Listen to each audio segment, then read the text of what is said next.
এই ছেলে, এদিকে এসো। আসসালামু আলাইকুম। ওয়ালাইকুম আসসালাম। আচ্ছা, বসো। আচ্ছা, তোমার আরবি পড়তে বেশি ভালো লাগে নাকি ইংরেজি পড়তে? আমার আরবি পড়তে বেশি ভালো লাগে।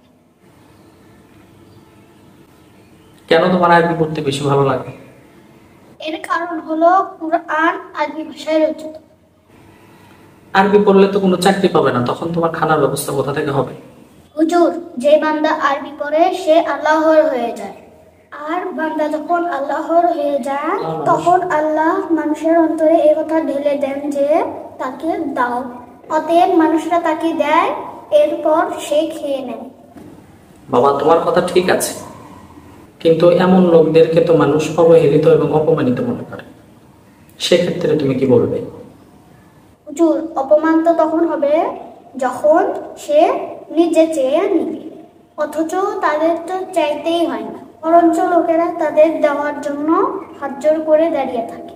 মাশাআল্লাহ, আল্লাহ তোমাকে উত্তম প্রতিদান দান করুন। সম্মানিত দর্শক বন্ধুরা, এই ভিডিওটির মাধ্যমে আপনাদেরকে একটি মেসেজ দেওয়ার উদ্দেশ্য ছিল। সেটা হলো, মাদ্রাসা ছাত্রদেরকে অবহেলিত এবং অপমানিত মনে করার কিছুই নেই। এমনও কিছু মানুষ রয়েছেন যারা মাদ্রাসার ছাত্রদেরকে ঘৃণার নজরে দেখেন। তারা একটা কথা মনে রাখবে, মাদ্রাসার ছাত্ররা ইলমে দ্বীন শিক্ষা করছে, আর যারা ইলমে দ্বীন শিক্ষা করে আল্লাহ তাদের ভালোবাসেন।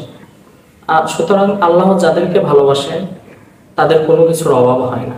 আমি আপনাদের সামনে যে বিষয়টি তুলে ধরেছি, এই বিষয়ে ছোট্ট একটা বাচ্চার যে বিচার বিশ্লেষণ আপনারা দেখলেন, তাতে তো আমি মুগ্ধ।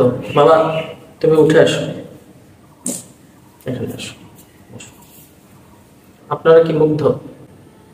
যদি মুগ্ধ হয়ে থাকে দুহাত তুলে আল্লাহর দরবারে দোয়া করবেন, যাতে করে আল্লাহ তাআলা তাকে বড় একটা আলেম হিসেবে কবুল করে নেন। আমিন।